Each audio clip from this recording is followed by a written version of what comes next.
સ્વામિનારાયણ.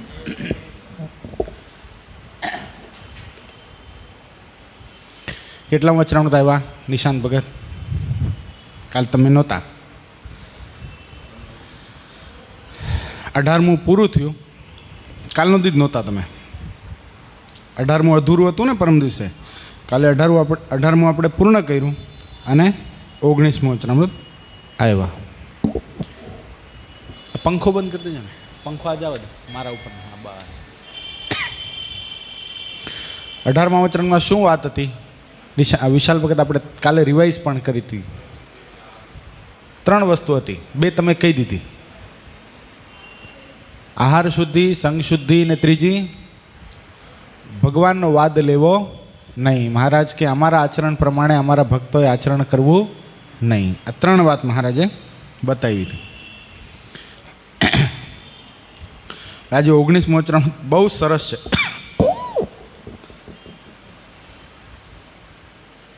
આત્યંતિક કલ્યાણનું વચરામૃત છે. આત્યંતિક કલ્યાણ કેમ થાય એ મહારાજ આમાં બતાવવાના છે.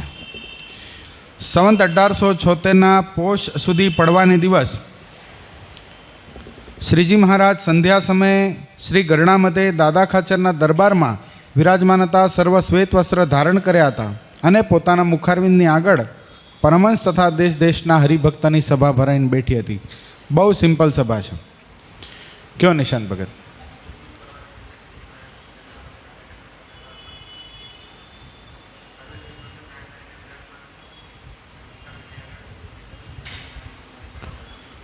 પછી શ્રીજી મહારાજ બોલ્યા છે, આ સત્સંગને વિશે પોતાના આત્યંતિક કલ્યાણને ઈચ્છતો એવો જે ભક્તજન તેણે એકલી આત્મનિષ્ઠાએ કરીને પોતાનું આત્યંતિક કલ્યાણરૂપ તે કાર્ય સરતું નથી. તથા એકલી જે પ્રીતિ, જે પ્રેમે સહિત 9 પ્રકારની ભક્તિ કરવી તેણે કરીને પણ તે કાર્ય સરતું નથી. પુષ્પા, પંખો મારો ઉપરનો બંધ કરી દે.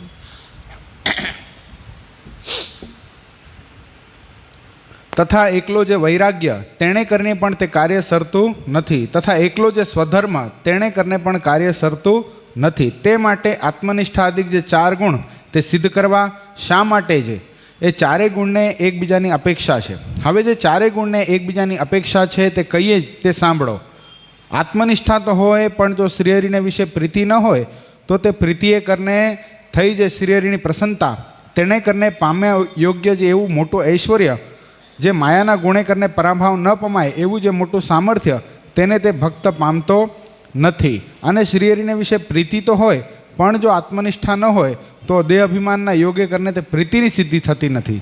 અને શ્રીહરિને વિશે પ્રીતિ અને આત્મનિષ્ઠા 2 હોય, પણ જો દ્રઢ વૈરાગ્ય ન હોય તો માઇક પંચવિષયને વિશે આસક્તિ કરીને તે પ્રીતિ અને આત્મનિષ્ઠા તેની પણ સિદ્ધિ થતી નથી. અને વૈરાગ્ય હોય તો પણ જો પ્રીતિ અને આત્મનિષ્ઠા ન હોય તો શ્રીહરિના સ્વરૂપ સંબંધી જે પરમાનંદ તેની પ્રાપ્તિ થતી નથી. અને જો સ્વધર્મ તો હોય તો પણ જો પ્રીતિ, આત્મનિષ્ઠા અને વૈરાગ્ય એ 3 જો ન હોય તો ભૂરલોક, ભુવરલોક અને બ્રહ્માના ભુવન પર્યંત જે સ્વર્ગલોક તે થકી બહાર ગતિ થતી નથી. કહેતા જે બ્રહ્માંડને ભેદીને માયાના તમ થકી પર એવું જે શ્રીહરિનું અક્ષરધામ તેની પ્રાપ્તિ થતી નથી. અને આત્મનિષ્ઠા, પ્રીતિ અને વૈરાગ્ય 3 હોય તો પણ જો સ્વધર્મ ન હોય તો 3ની સિદ્ધિ થતી નથી. એવી રીતે આત્મનિષ્ઠા અધિક જે 4 ગુણ તેમને એકબીજાની અપેક્ષા છે.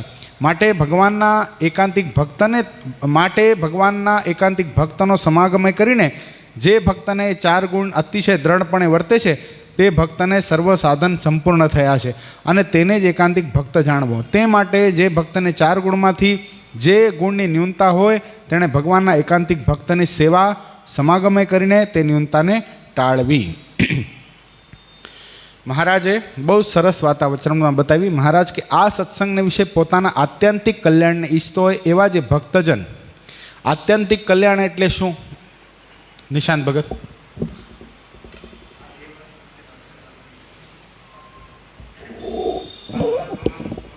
સરસ. કાંઈ કેવું છે પુષ્પેન્દ્ર? બરાબર છે? એકદમ લખ્યા જાય બરાબર છે. આત્યંતિક કલ્યાણ એને જ કહેવાય કે જ્યાં જે પ્રાપ્ત કર્યા પછી કોઈ દિવસ ફરીવાર આ લોકમાં આવવું પડતું નથી. જે ગીતાજીનો શ્લોક ભગવાન કૃષ્ણએ ગીતામાં લખ્યો છે, ન તદ્ભાસતે ન શશાંકો ન સૂર્યો ન પાવક યદગત્વાન નિવર્તન્તે તદ્ધામ પરમમ મમ. જે ધામને ચંદ્રમાં શીતળતા આપી શકતું નથી, જે ધામને સૂર્ય તપાડી શકતું નથી, એવું જે મારું ધામ, એને મારો જે ભક્તજન એક વખત પામી જાય છે, પછી શું થાય છે? ન તદ ભાસતે, કોઈ દિવસ આવું પડતું નથી. યદગતવાન નિવર્તનતે, કોઈ દિવસ એને પાછું પડવું પડતું નથી. યદગતવાન નિવર્તનતે તદ્ધામ પર, મારા ધામને પામ્યા પછી મારો ભક્ત કોઈ દિવસ લક 84 કે જમપુરીમાં કે જન્મ મરણના ફેરામાં આવતો નથી. ન મેં ભક્ત પ્રણશ્યતિ, મારો ભક્ત કોઈ દિવસ નાશ થતો નથી. નકા કલ્યાણ તો બધું જ કહેવાય. આપણા ઘરે બ્રાહ્મણને આપણે સીધું આપીએ અને બ્રાહ્મણ આપણને આશીર્વાદ આપે, તો બ્રાહ્મણ શું આશીર્વાદ આપે છે? કલ્યાણમસ્તુ. કલ્યાણમસ્તુનો અર્થ શું થાય? ત્યાં કાંઈ આત્યંતિક કલ્યાણની વાત નથી. ત્યાં વાત એટલી જ છે, તમારા ઘરે સુખ સમૃદ્ધિ થાય, તમને સંપત્તિ પ્રાપ્ત થાય, તમને સંતતિ પ્રાપ્ત થાય, તમે હળીમળીને રહી શકો, તમને સંસારના બધા જ ભોગો પ્રાપ્ત થાય. આ પણ એક પ્રકારનું કલ્યાણ જ છે. કોઈ સ્કૂલ બંધાવે, કોલેજ બંધાવે, કોઈ પરબ બંધાવે, કોઈ અનાથાશ્રમ બંધાવે, કોઈ વૃદ્ધાશ્રમ બંધાવે, કોઈ ગૌશાળા બંધાવે, કોઈ ગાયનો ચારો નાખે, અને પછી આ બધું કર્યા પછી પણ કલ્યાણ થાય, તો એ કેવું થાય? શું પ્રાપ્ત થાય મહેન્દ્રભાઈ? સ્વર્ગલોકની પ્રાપ્ત થાય. પુણ્ય અને ભગવાનની ભક્તિ, આ બે વિષય જ અલગ છે, એ બે એક નથી. એટલે તો નરસિંહ મહેતાએ કીર્તનમાં લખ્યું છે ને, પુણ્ય કરી અમરા પરના સુખ પામીએ, અંતે પાછો ફોગટ ફેરો થાય જી. શું થાય છે? પુણ્ય કરીને શું થાય છે? અમરા પર એટલે શું દિનેશ ભગત? સ્વર્ગલોક, જ્યાં દેવતાઓ રહે છે. અમર એટલે દેવતાઓ, એનું સુખ પ્રાપ્ત થાય. પણ અંતે શું થાય? પુણ્ય પ્રાપ્ત કર્યા પછી, ત્યાં ગયા પછી વિશાલ ભગત શું થયું? જેટલું આપણું પુણ્ય છે, જેટલી બેલેન્સ છે, એટલો ટાઈમ ત્યાં રહેવા મળે. પછી પાછો અંતે પાછો ફોગટ ફેરો તો થાય જ. આ લોકમાં આવે છે, પાછો એને મહેનત તો કરવાની, પાછું 84માં તો જવાનું જ. પણ આપણે આત્યંતિક કલ્યાણની વાત છે. જે કલ્યાણ પ્રાપ્ત કર્યા પછી ફરીવાર આવવાનું નથી. આત્યંતિક કલ્યાણ અને આત્યંતિક પ્રલય, આપણે આત્યંતિક પ્રલય બતાવ્યો હતો, ખબર તો 12મા વચનામૃતની અંદર આત્યંતિક પ્રલય બતાવ્યો હતો ને. શું છે આત્યંતિક પ્રલય પુષ્પેન્દ્ર? પ્રકૃતિનું કાર્ય બધું નાશ પામી જાય. શું? પ્રકૃતિ સુધીનું બધું જ કાર્ય નાશ પામી જાય. પ્રકૃતિ પુરુષ એટલે મહાપુરુષ સુધીનું, મહામાયા અને મહાપુરુષ. પ્રકૃતિ એટલે માયા, એટલે માયાનું કાર્ય બધું નાશ પામી જાય. એટલે બધું જ આ બ્રહ્મા વિષ્ણુ મહેશ વિરાટ, પ્રધાન પુરુષ, મહાપુરુષ, આ 5 ભૂતો, અહંકાર, મહતત્વ, બધું જ નાશ પામી જાય. બધું શેમાં લીન થઈ જાય? એ માયામાં લીન થઈ જાય. અને માયા શેમાં લીન થઈ જાય? મહાપુરુષના કોટાન કોટી એક સોપારી જેટલા ભાગમાં માયા લીન થઈ જાય છે. અને મહાપુરુષ પણ અક્ષરધામના એક સોપારી જેવડા ભાગની અંદર ભગવાનનો મુક્ત છે, એટલે લીન નથી થતો, પણ ભગવાનનું સુખ માણે છે. તો બધું નાશ પામ્યા પછી જે સર્વથી પર ધામ છે, એ આત્યંતિક પ્રલય થાય છે ત્યારે પ્રાપ્ત થાય છે. તો એ આત્યંતિક પ્રલય ને અંતે જે પ્રાપ્ત કરવાનું છે, આત્યંતિક પ્રલયને અંતે શું 3 વસ્તુ રહે છે? શું 3 વસ્તુ રહે છે દિનેશ ભગત? ભગવાન, ભગવાનનું મુક્ત એટલે ભગવાનનો ભક્ત, અને ભગવાનનું ધામ. આ 3 જ વસ્તુ સનાતન છે, એ કોઈ દિવસ નાશ પામતી નથી. એટલે એને શું કહેવાય? એ આત્યંતિક કલ્યાણ. હવે આત્યંતિક કલ્યાણને આપણે ઈચ્છીએ છીએ બધા. આપણે સત્સંગમાં શું કરવા આવ્યા છીએ પુષ્પેન્દ્ર? આત્યંતિક કલ્યાણ કરવા માટે. તો આપણે આત્યંતિક કલ્યાણની ઈચ્છા રાખીએ છીએ, તો એ પ્રાપ્ત કેમ કરાય? તો આત્યંતિક કલ્યાણ ઈચ્છતો એવો જે ભક્તજન, તેણે એકલી આત્મનિષ્ઠાએ કરીને પોતાનું આત્યંતિક કલ્યાણરૂપ કાર્ય તે સરતું નથી. આત્મનિષ્ઠા એટલે શું દિનેશ ભગત? ચોખ્ખો આનો જ અર્થ કરો ને. આત્મનિષ્ઠા એટલે શું? જો અહીંયા છે ને આ વચનામૃતની અંદર આત્મનિષ્ઠા, પછી ભક્તિ, વૈરાગ્ય અને સ્વધર્મ, આ 4 બતાવેલ. આત્મનિષ્ઠાને આપણે જ્ઞાન જ લેવાનું છે. આત્મા પરમાત્માનું જ્ઞાન એટલે આત્મનિષ્ઠા. એટલે 4 અંગ જે બતાવ્યા છે એ ધર્મ, જ્ઞાન, વૈરાગ્ય અને ભક્તિ જ છે. બરાબર છે? એટલે આત્મનિષ્ઠા એટલે આત્માની જ નિષ્ઠા, આ દેહની નિષ્ઠા નહીં. એમાં પછી આ પેટાળ વિભાગમાં બધું આવી જાય. તમે જે કીધું, ભૂખ સહન કરવી, તરસ સહન કરવી, માન અપમાન સહન કરવું, આ બધું સહન કરવું એ આત્મનિષ્ઠાના પેટા વિભાગની અંદર આવી જાય. આત્મનિષ્ઠા સત્સંગમાં મુમુક્ષુ પ્રવેશ કરે છે ત્યાંથી જ આત્મનિષ્ઠા પ્રારંભ થઈ જાય છે. આત્મનિષ્ઠા વગરનો વ્યક્તિ ભલે ઓછી વધતી આત્મનિષ્ઠા તો એને હોવી જ જોઈએ, તો જ આ સત્સંગમાં ટકી શકે, અન્યથા ટકી શકે નહીં. આપણે પહેલી વાર બધાએ ગુરુ પાસે કંઠી પહેરી, બરાબર છે? તો પહેલી કંઠી આપણે જ્યારે પહેરી હોય ત્યારે આપણને બધાને ચિત્ર યાદ આવતું હશે, સીન યાદ આવતો હશે કે પૂજ્યપાદ ગુરુ આપણા હાથમાં પાણી દેતા હશે અને આપણને શરણ મંત્ર બોલાવતા હશે, કાળ માયા પાપ કર્મ યમદૂત ભયાતામ હરિકૃષ્ણમ દેવમ પ્રપન્નો અસ્મિ સપાતુમામ, પાણી મૂકી દો, મુકાઈ ગયું પાણી. પછી સંકલ્પ શું કરવાનો છે? કોઈ વ્યસન છે? વ્યસન હોય તો આપણે હા પડી, હા છે. શું વ્યસન છે? સિગરેટ પીવું છું, તંબાકુ ખાઉં છું, ચાય પીવું છું, બધું જે કાંઈ કરીએ આજથી બંધ કરવું પડશે. બીજું પૂછવામાં આવે લસણ ડુંગળી ખાઓ છો તો બહુ ભાવે છે ભાઈ, શું કરવું પડે? એ છોડવી પડશે. ચાય પીવો છો તો કે એ છોડવી પડશે. કંઠી પહેરાવે. પછી શું કહેશે? રોજ મંદિરે આવતા થાવ. આત્મનિષ્ઠાનો પ્રારંભ થઈ ગયો. ત્યાગ કરવાનો છે, કુટેવોનો ત્યાગ કરવાનો છે. આ શરીરને જે ગમે છે એ બધી વસ્તુનો ત્યાગ કરવાનો છે અને આત્માને જે ગમે છે એ બધી વસ્તુનો પ્રારંભ કરવાનો છે. એટલે શું થઈ ગયું? આત્મનિષ્ઠાનો પ્રારંભ થઈ ગયો. એટલે પછી સ્ટેપ બાય સ્ટેપ આગળ વધવાનું છે. આત્મનિષ્ઠા કેવી છે? આત્મનિષ્ઠા એ તપ કરાવે છે. શું કરાવે? શરીરનું સહન કરાવે છે. પછી તો આત્મનિષ્ઠા સત્સંગની અંદર ઘણી સહન કરવાની છે, ઘણી વાતો આવશે. આ દેહનું માન થાય, અપમાન થાય, ક્યારેક આપણને બોલાવે, ક્યારેક ન બોલાવે, ક્યારેક ભૂલી જવાય. આ બધું શું થાય છે? આત્મનિષ્ઠા હોય તો સત્સંગમાં ટકી શકાય, અન્યથા ટકી શકાય નહીં. દાખલા તરીકે સ્વરૂપાનંદ સ્વામી, મહાન સ્થિતિવાળા સંત, એક દિવસ ગરડાની અંદર પોતાની ધર્મશાળાની અંદર જતા હતા અને એક સંત બહુ બીમાર હતા, અતિશય બીમાર હતા. સ્વામી ગયા ખબર કાઢવા માટે અને ઓલા બિચારા સંત હતા એ હુંકારા કરતા હતા, બહુ દુખતું હતું શરીરની અંદર, અતિશય દુખાવો થતો હતો. સ્વરૂપાનંદ સ્વામી શું કીધું? આત્મરૂપ હો જાઓ, આત્મરૂપ હો જાઓ. અને આ જે સ્વરૂપાનંદ સ્વામીની વાણી, આ જે સ્વરૂપાનંદ સ્વામીનું વર્તન એ શ્રીજી મહારાજને ગમ્યું નહીં. આત્માનો અહંકાર, આત્મનિષ્ઠાનો અહંકાર હોવો જોઈએ નહીં. આત્માની અંદર રમણ ચોક્કસ કરો, તમે આત્મનિષ્ઠાને દ્રઢ ચોક્કસ કરો, પણ એનો અહંકાર હોવો જોઈએ નહીં. મહારાજ પોતે પછી સ્વરૂપાનંદ સ્વામીને તાવ પ્રેર્યો. હવે મહારાજનો પ્રેરેલો તાવ એમને જાય ન જાય. સ્વરૂપાનંદ સ્વામી ઉકારો કરવા લાગ્યા, અરે મહારાજ આ તાવ સહન નથી થતો, ગમે એમ કરીને આ તાવ પાછો લઈ લ્યો. મહારાજ કે સ્વરૂપાનંદ સ્વામી, મહારાજ જોવા માટે આવ્યા, ખબર કાઢવા માટે આવ્યા સ્વરૂપાનંદ સ્વામીને કે કેમ છે ભાઈ, તાવ છે કે નહીં? માથા ઉપર હાથ મૂક્યો તો શરીર એકદમ ટાઢું, હાથ ઉપર હાથ મૂક્યો એકદમ ઠંડો, ગોદડી ધ્રુજે. કેટલા શક્તિશાળી પુરુષ હશે! ગોદડીમાં તાવ મૂકી દીધેલો, ગોદડી આખી ધ્રુજે. મહારાજ કે ગોદડીમાં તાવ મૂક્યો હોય કે હા, એ કે લઈ લ્યો પાછો. મહારાજ નથી સહન થતો. કેમ? પેલા સાધુને કહેતા હતા ને આત્મરૂપ હો જાઓ. એટલે આત્મનિષ્ઠાની ઉત્તમ દશા સ્વરૂપાનંદ સ્વામીએ બતાવી. આત્મરૂપ થવાય કેવી રીતે? બાકી તો મહાન મુક્તાત્મા છે આ સ્વરૂપાનંદ સ્વામી, એટલે જેમ તેમ હસ્તી નથી. પોતે આખી સત્સંગી જીવનની ગાથા પહેલી વાર પ્રતાપસિંહ રાજાને જેમણે સંભળાવી એ સ્વરૂપાનંદ સ્વામી, સુરત મુનિ, એની વાત છે. એટલે મહારાજે એમના માધ્યમથી એવું ચરિત્ર કરીને બતાવ્યું કે આત્મનિષ્ઠાનો પણ અહંકાર હોવો જોઈએ નહીં. આત્માની જ નિષ્ઠા. આજે આપણે તપ કરીએ છીએ પુષ્પેન્દ્ર, તપ થાય છે ને આપણાથી કે આ ચાતુર્માસની અંદર કાંઈ ન કર્યું, મજા કરી, પણ ક્યારેક ને ક્યારેક કાંઈક ને કંઈક તપ કર્યું હશે. નકોરડા ઉપવાસ કર્યા છે. હમણાં નિશાંત ભગતે આખો માસ ઉપવાસ કર્યો, તો શેના લીધે થયું? શેના લીધે? આત્મનિષ્ઠા વગર થયું? શરીરને ખોટું જાણ્યા વગર થયું?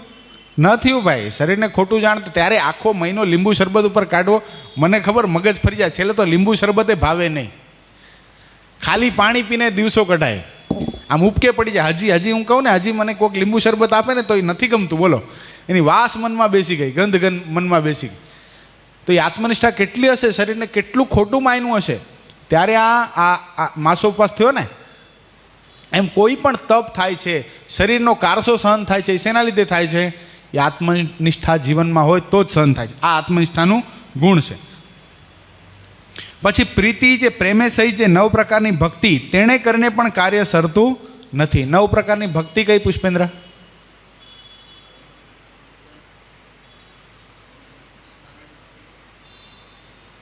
શ્રવણ ભક્તિ, કીર્તન ભક્તિ, પછી સ્મરણ ભક્તિ, અર્ચન ભક્તિ, એટલે ભગવાનને અર્ચા કરવી ચંદન પુષ્પાદિકથી, પુષ્પ, હા. પછી વંદન ભક્તિ, એટલે ભગવાનને દંડવત કરવા, ભગવાનને નમસ્કાર કરવા. દાસત્વ ભક્તિ, સખા ભક્તિ, આત્મનિવેદનમ, 9, દાસ્યમ સખ્યમ આત્મનિવેદનમ, કઈ રહી ગઈ? તો 8 જ થઈ. આમાં શ્રવણ આવી ગઈ ને.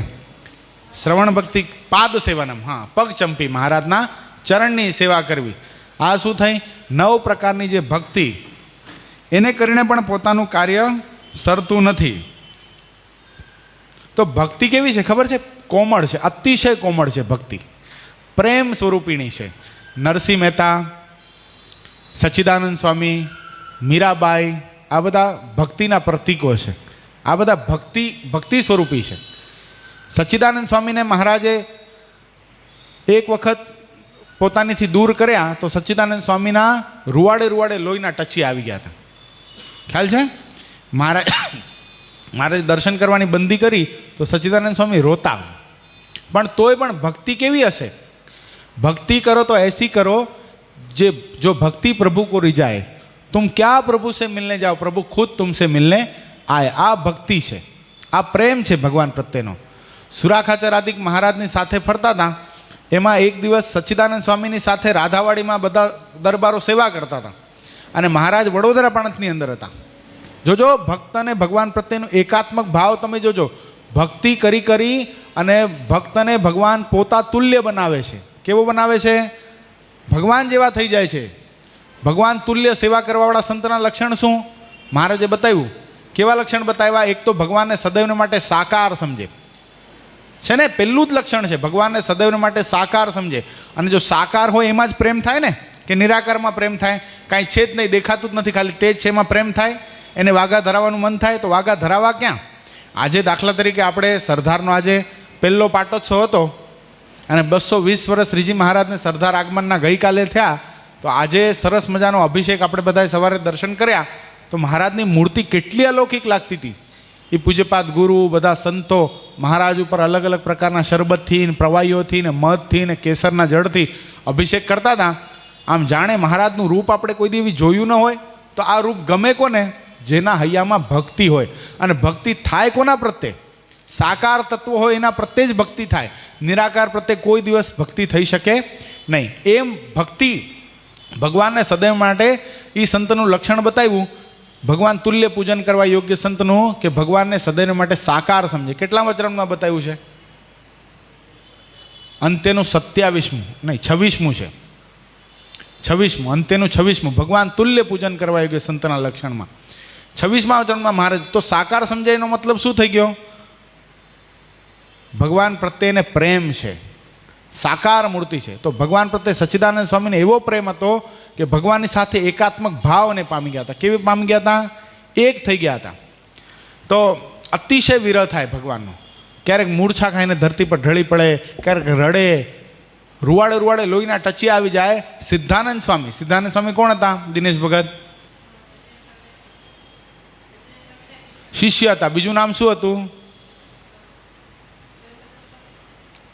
શું હતું સાગર મહારાજ? સિદ્ધાનંદ સ્વામી. સચ્ચિદાનંદ સ્વામીની તો વાત જોઈએ છીએ આપણે. સિદ્ધાનંદ સ્વામીનું બીજું નામ શું? અને એણે બહુ મોટું વિરાટ કાર્ય કર્યું છે સંપ્રદાય માટે. કયો પુષ્પ?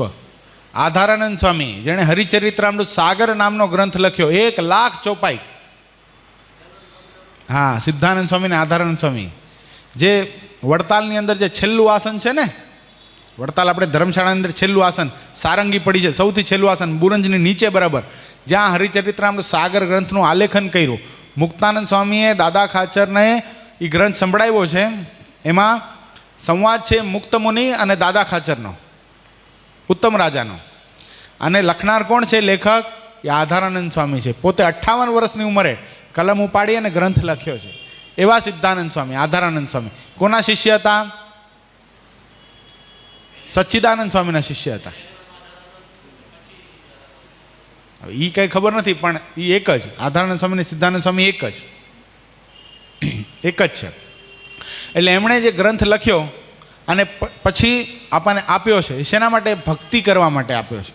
તો સ્વામીની આવી સ્થિતિ જોઈ, પોતાના ગુરુની આવી સ્થિતિ જોઈ, સિદ્ધાનંદ સ્વામીએ સચ્ચિદાનંદ સ્વામીને એકવાર વાત કરી કે તમને ગુરુદેવ આટલો બધો મહારાજનો વિરહ સતાવે છે.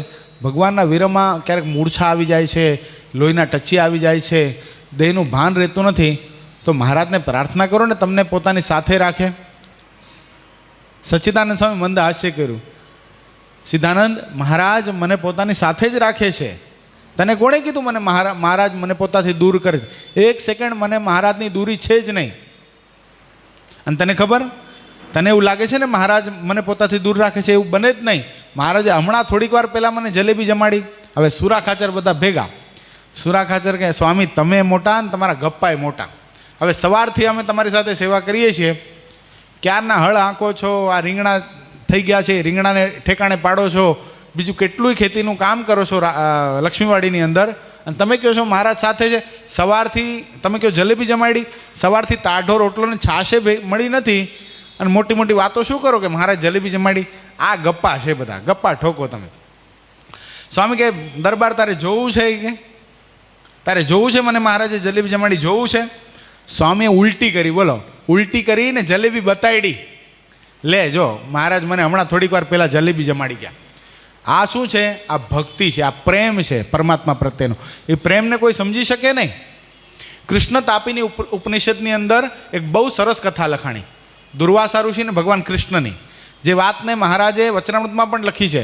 મહારાજ કે 999 ગોપીઓ દુર્વાસા ઋષિને થાળ આપવા માટે, કૃષ્ણ ભગવાનનો પ્રસાદ આપવા માટે જાતી હતી. આડા યમુનાજી ફર્યા, 2 કાંઠા આમાં યમુનાજી, ખૂબ પૂર આવેલું. તે કૃષ્ણને પ્રશ્ન કર્યો, ભગવાન કૃષ્ણને, ગોપીઓએ, કે યમુનાજી પાર કેમ ઉતરશું? તો યમુનાજીને કહેજો કૃષ્ણ જો સદા બાલ બ્રહ્મચારી હોય ને તો માગ આપે. ગોપીઓ દાંત કાઢવા માંડ્યો. બાલ બ્રહ્મચારીને તું કાના લાલા, તું બાલ બ્રહ્મચારી કઈ રીતે હોઈ શકે? હવે બાળપણથી અમારી યારે આંટા મારે, અમારા કપડાં લઈ જાય, અમારા ઘરે આવીને માખણ ખાઈ જાય, કેટલી ચેષ્ટા, તું ક્યાંથી બાળ બ્રહ્મચારી હોય? ગોપીઓ ભગવાન કૃષ્ણને સમજી શકી. આ તો એક ચેષ્ટા જ છે, બાકી ગોપીઓ તો આત્મનિષ્ઠા અને વૈરાગ્યને વટી જાય એવી હતી. પણ હસતી હસતી ગોપીઓ ગઈ, થાળ હાથમાં છે, અને યમુનાજીને કીધું કે યમુનાજી જો ભગવાન તો નહીં, કૃષ્ણ જો સદા બાલ બ્રહ્મચારી હોય ને તો માગ આપો. યમુનાજીએ માગ આપી દીધો અને ગયા. અને દુર્વાસા ઋષિ 999 ગોપીઓનો થાળ જમી ગયા. વિચાર કરો, હવે એક ગોપીએ કમસે કમ 4-5 રોટલી તો બનાવી હશે ને, થોડુંક શાક બનાવ્યું હશે, થોડીક દાળ બનાવી, બધું જમી ગયા. એકલા દુર્વાસા ઋષિ જમી ગયા. આવીને આવી ઘટના જ્યારે લાડુબા જીવબાએ સાંભળીને, લાડુબા જીવબાના મનમાં એમ થાય કે આ બધું છે ને શાસ્ત્રની અંદર અમુક ગપ્પાએ ઠોકેલા છે. હવે એકલા દુર્વાસા ઋષિ કાંઈ આટલું બધું જમી જાય? હવે એક ગોપી જો 5 રોટલી બનાવે તો રોટલી કેટલી થઈ? કુલ 5000 રોટલી થઈ. 5000 રોટલી કાંઈ એક વ્યક્તિ જમી જાય? આ તો ગપ્પા છે. લાડુબા જીવબા સેવા કરતાં કરતાં આવું બોલતા હતા. મહારાજ કે ગપ્પા નથી હો, આ વાત સાચી છે. શાસ્ત્રમાં કૃષ્ણ તાપીની ઉપનિષદમાં લખેલી આ વાત દુર્વાસા ઋષિ અને ભગવાન કૃષ્ણનો પ્રસંગ સનાતન સત્ય છે. મહારાજ લાડુબા જીવબા કે મારે આવું તે કંઈ હોતું હશે? એ કે તમને કોક દી બતાવશું. એમાં આવ્યો અન્નકોટનો સમય, અને અન્નકોટની વાનગીઓ બનાવેલી. અન્નકોટની વાનગીઓ એટલે તે વખતે કંઈ આપણા જેટલા અન્નકોટ નહોતા બનતા, જરીક આવડા ડબ્બાની અંદર 4 લાડુ લઈ આવે, 5 લાડુ લઈ આવે, એમ નહીં, ટોપલા ભરાતા, આમ વિશાળ મોટા ગંજ ખડકાતા, એટલી બધી વાનગીઓ બનાવવાની. આખો એ વાસુદેવ નારાયણનો ઓરડો એમ કહેવાય કે અન્નકોટની વાનગીઓથી ભરેલો હતો. એમાં બરાબર સચ્ચિદાનંદ સ્વામી લક્ષ્મીવાડીથી મહારાજના દર્શન કરવા માટે આવ્યા. એકાદશીનો ઉપવાસ હતો. 12ના દિવસે આવ્યા, સવારના પોરમાં આવ્યા. મહારાજને દંડોત પ્રણામ કર્યા. મહારાજ કે સચ્ચિદાનંદ સ્વામી કાલનો ઉપવાસ તમારો હતો, પારણા બારણા કર્યા? અરે ના મહારાજ, પારણા બારણા તો કાંઈ નથી કર્યા. મહારાજે મૂળજી બ્રહ્મચારીને કીધું, મૂળજી બ્રહ્મચારી, આજે અત્યારે અન્નકોટની વાનગીઓ છે ને, થોડીક સચ્ચિદાનંદ સ્વામીને જમાડો પ્રેમથી. અને સચ્ચિદાનંદ સ્વામી બેઠા જમવા માટે, જમતા જાય, લાડુ જમ્યા, સાટા જમ્યા, સૂતરફેણી જમ્યા, મેસૂબ જમ્યા, એમ કરતાં કરતાં ફરસાણ પૂરું થઈ ગયું, મિષ્ટાને પૂરું થઈ ગયું. જે બધું બનાવ્યું હતું એકલા સચ્ચિદાનંદ સ્વામી જમી ગયા. આખો ઓરડો ખાલી, ગંજના ગંજ ખડકેલા. આપણા ભેજામાં બેસે છે, જેમ લાડુબા જીવબાના ભેજામાં દુર્વાસા ઋષિની સ્થિતિ ન બેઠી, એમ આપણા ભેજામાં પણ સચ્ચિદાનંદ સ્વામીની સ્થિતિ બેસે નહીં. કારણ કે પ્રેમનો પ્રદેશ અલગ છે, પ્રેમનો પંથ જ આખો અલગ છે. તે બધું ખાલી થઈ ગયું. અને મહારાજને પછી દંડવત પ્રણામ કરીને કે મહારાજ બહુ સરસ નાસ્તો કરાવ્યો, પાછા બપોરે મળશું.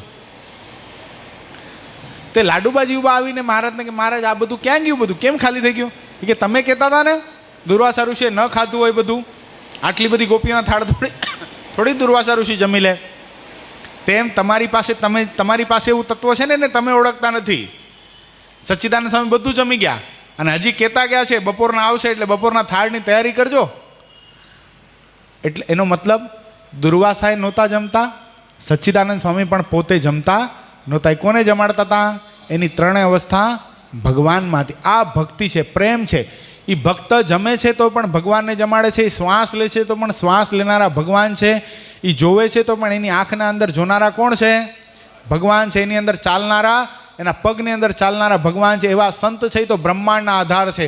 આવું પણ મહારાજે વચનામૃતમાં કેટલા વચનામૃત છે આ? દિનેશ ભગત નહીં કયો?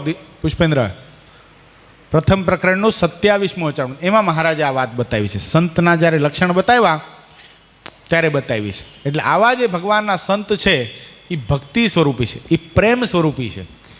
મૂળજી બ્રહ્મચારીને મહારાજે કીધું, દરબારો કહેતા હતા, મૂળજી બ્રહ્મચારી તમે મહારાજની સેવા કરો છો, તે સેવા કરતાં કરતાં ઊંઘી જાઓ છો. એ કે હું ઊંઘતો નથી, હું મહારાજની સેવામાં જોઉં છું. એ કે ના ના, એ કે તમે ઊંઘી જાઓ છો. એમાં બ્રહ્માનંદ સ્વામીને મુક્તાનંદ સ્વામી પણ ભળ્યા. એ કે બ્રહ્મચારી અમે પણ તમને ઝોલા ખાતા જોયા છે હો મહારાજની સેવામાં. એ સારું નહીં. મહારાજની સેવામાં તત્પર રહેવું પડે, ઝોલા ખવાય નહીં. મહારાજ કે તમે રહેવા દો નહીં, મારો સેવક છે. એ ત્રણેય અવસ્થામાં મારી સેવામાં છે. બ્રહ્માનંદ સ્વામી મહારાજની સામે વટે ચડ્યા. બ્રહ્માનંદ સ્વામી કે મહારાજ તમારા સેવક છે એટલે તમે એના પક્ષ લો ને. એ કે પક્ષ લેવાની વાત નથી, એની સ્થિતિ એવી છે એટલા માટે કહું છું. કોઈક દી તમને બતાવીશ. અને એક વખત બરાબર મહારાજની સેવામાં મૂળજી બ્રહ્મચારી હતા. એમાં સેવા કરતાં કરતાં ચમર દોડતા મૂળજી બ્રહ્મચારીને જોલું આવી ગયું. નિંદરમાં કાયદેસર ઊભા સૂઈ ગયા. હો, ઊભા સુવાતું હશે પણ સૂઈ ગયા. એમાં સપનું આવ્યું. હવે સપનામાં આગ લાગી અને સપનામાં મહારાજને તેડીને બ્રહ્મચારી ભાગ્યા. આ બાજુ સભા ચાલુ છે, ચમર ઢોળી રહ્યા છે. ચમરનો ઘા કર્યો ને મહારાજને લઈને જાગ્રતમાં ભાગ્યા. બધા ભાગે, મૂળજી બ્રહ્મચારી આગળ ને આખી સભા પાછળ. એમાં બ્રહ્માનંદ સ્વામી, મુક્તાનંદ સ્વામી, મોટા મોટા સંતો, આ દાદા ખાચર ને સુરા ખાચર ને બધા દરબારો સાથે બધા જોવે આ બ્રહ્મચારી શું કરે. અરે બધા ઊભા રાખ્યા. બ્રહ્મચારી ઊભા તો રહ્યો, જાઓ છો ક્યાં? મહારાજને તેડીને આવી રીતે ક્યાં ભાગ્યા નાના છોકરાની જેમ? એ કે મારા મનમાં એમ કે આગ લાગી છે ને મહારાજને સૌથી પહેલાં મારો જીવન પ્રાણ તો મહારાજ છે. મહારાજને આગની એક લટ પણ સ્પર્શ કરવી જોઈએ નહીં. એટલે મહારાજને બચાવવા માટે હું મહારાજને લઈને દોડતો હતો. મહારાજે બ્રહ્માનંદ સ્વામીની સામે જોયું. બ્રહ્માનંદ મુનિ, મેં તમને કીધું ને આ ત્રણેય અવસ્થામાં મારી સેવામાં છે. એટલે આ ભક્તિ સ્વરૂપ છે. શું છે? આ ભક્તિનું સ્વરૂપ છે. ભક્તિનું સ્વરૂપ સદૈવને માટે પરમાત્માને માટે સમર્પિત હોય છે. પણ તોય પણ એકલી ભક્તિ કરીને કાર્ય સરતું નથી એવું કેમ કીધું હશે? અહીંયા વચનામૃતની અંદર સાગર મહારાજ પકડાય છે કંઈ? કારણ કે કલ્યાણ તો ભક્તિ વતે જ થાય છે ને. છેલ્લે તો ભક્તિથી જ કામ છે ને. ભક્તિ જ સૌથી શ્રેષ્ઠ બતાવી છે મહારાજે. તો આમાં આમ કેમ બતાવ્યું છે કે અંત્ય પ્રકરણના 21મા વચનામૃતમાં મહારાજ અને ગોપાળાનંદ સ્વામીનો પ્રશ્ન છે.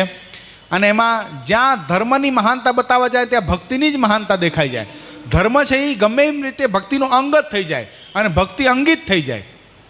તો કેવી રીતે અહીંયા મહારાજ બતાવે કે ભક્તિ કરીને કલ્યાણ સરતું નથી. અને આપણે હિન્દુ ધર્મના પૂર્વ ભક્તોના ઇતિહાસો જોઈએ છીએ ત્યારે એવું દેખાય છે આપણો સંપ્રદાય હોય તોય ભલે, પરોક્ષની અંદર હોય તોય ભલે, તો કલ્યાણ તો ભક્તિ વતે જ થયું છે. તો અહીંયા મહારાજ કે ભક્તિ વતે પણ કાર્ય સરતું નથી. એવું કેમ?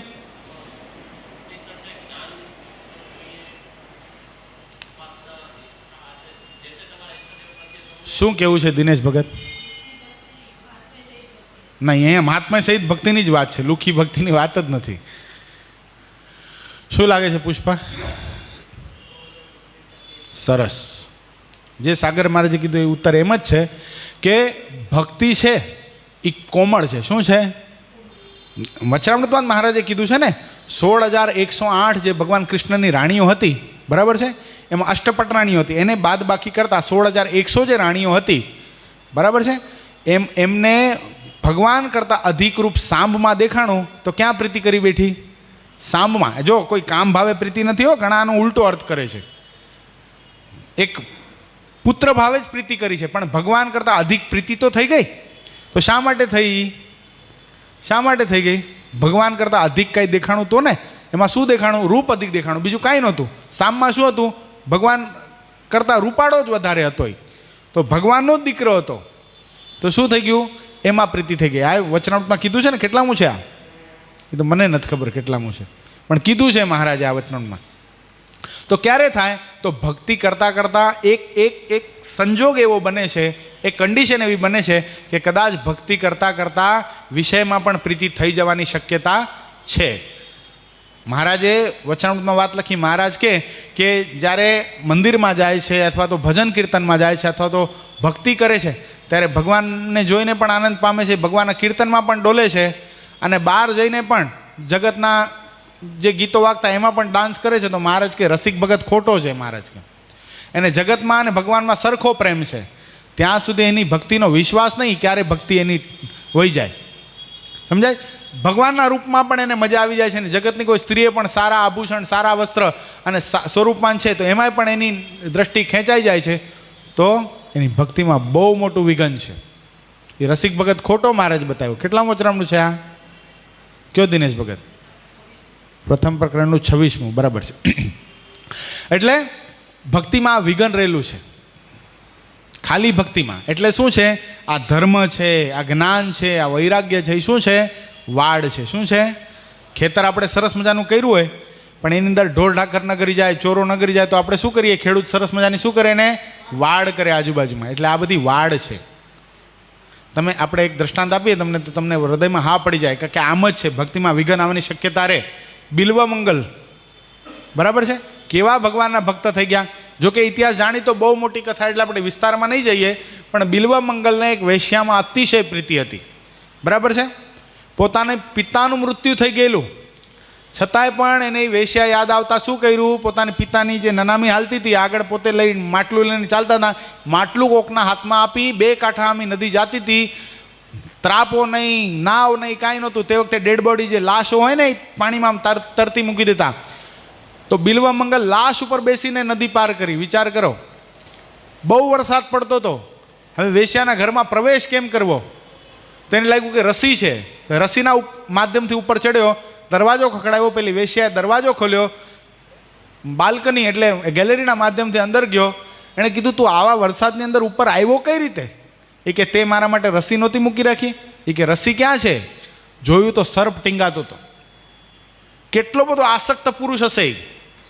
અને એ વેશ્યાના મગજમાં આમ તમર આવી ગયા. એ કે તું પણ 2 કાંઠા આમી નદી જાય, તું આવ્યો કઈ રીતે અહીંયા?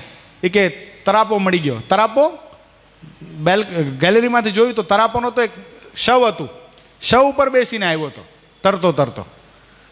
અને પછી વેશ્યાના મુખમાં તેવા શબ્દ નીકળ્યા, આટલી પ્રીતિ જે તે મારામાં કરીને એવી જો પ્રીતિ તે ભગવાન કૃષ્ણમાં કરી હોત ને તારો બેડો પાર થઈ જાત. થઈ ગયું બિલ્વમંગલ મટી ગયા, સાધુ થઈ ગયા. બોલો, ભગવો વેશ ધારણ કરી લીધો છે. અને એ કૂવાના કાંઠા ઉપર બિલ્વમંગલ બેઠા છે અને પાણીમાં પનિયારીઓ પાણી ભરે છે અને પોતાને તરસ લાગી છે. એટલે કીધું, મને પાણી પીવડાવશો? પાણી પીધું ને જ્યાં દ્રષ્ટિ ઊંચી કરી, પેલી વેશ્યાનું જેવું રૂપ એવું ને એવું સ્વરૂપ એક સ્ત્રીનું જોયું.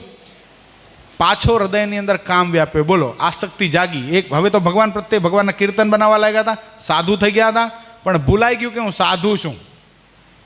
ભક્તિ તો કરતા હતા ને, પણ એકલી ભક્તિ જો સંપૂર્ણ એની રક્ષા કરી શકી નહીં. બિલ્વમંગલ હાલવા માંડ્યા, એ સ્ત્રી હાલવા માંડી, એની પાછળ પાછળ આ સંત બિલ્વમંગલ હાલવા માંડ્યા. ભગવો વેશ ધારણ કરેલો છે. એ ગઈ ડેલાની અંદર પ્રવેશ કર્યો, પોતે ડેલાની અંદર પ્રવેશ કર્યો. પેલી સ્ત્રી કે, મહાત્માજી તમે અમારા ઓરડાની અંદર, અમારા ઘરની અંદર, અમારા ધન્ય ભાગ. ત્યારે બિલ્વમંગલને અનુસંધાન આવ્યું, મહાત્માજી કહે છે એટલે હું થઈ ગયો છું સાધુ. કે શું આપું? કે ભિક્ષા આપો. ભિક્ષાની અંદર શું આપું? કે 2 ધગધગતા સળિયા કરતા આવો. દેવતાની અંદર ધગધગતા સળિયા. પેલી નારીના મનમાં એમ કે પેટમાં કંઈક દુખતો છે, ને પહેલા જમાનાની અંદર પેટમાં દુખાવો થતો ને ડામ આપતા, ડામથી સારું થઈ જતું. એના મનમાં એમ કે ડામ લેવો હશે. 2 સળિયા ધગધગતા લઈ આવ્યા અને ઓસરીમાં ઊભા બિલ્વમંગલે પોતાની આંખમાં ભોકી દીધા. પેલી નારી તો રડવા લાગી, મહાત્માજી તમે અહીંયા આવું કૃત્ય મારા આંગણામાં શું કામ કર્યું? આનું પાપ મને લાગશે? એ કે નહીં દેવી, તમને નહીં લાગે આનું પાપ. તમે મને સાચો રસ્તો બતાડ્યો છે. તમે મને મહાત્મા કીધા ને ત્યારે મને ખબર પડી કે હું તો મહાત્મા છું. મને ભગવાનની ભક્તિ કરવી જોઈએ ને એ ભક્તિ કરવામાં આ આંખ અવરોધરૂપ થતી હતી. આ નેત્રએ તમારું રૂપ જોયું ત્યારે આ ભક્તિમાંથી વિલીન થઈ ગયો ને, ભક્તિમાંથી આ જીવાત્મા ચલાયમાન થયો અને પાછી એને યાદ આવી. તો આ ભક્તિ એકલી, એમાં આ શક્યતા રે ખરી. એટલા માટે મહારાજ કીધું એકલી ભક્તિથી કાર્ય સરતું નથી.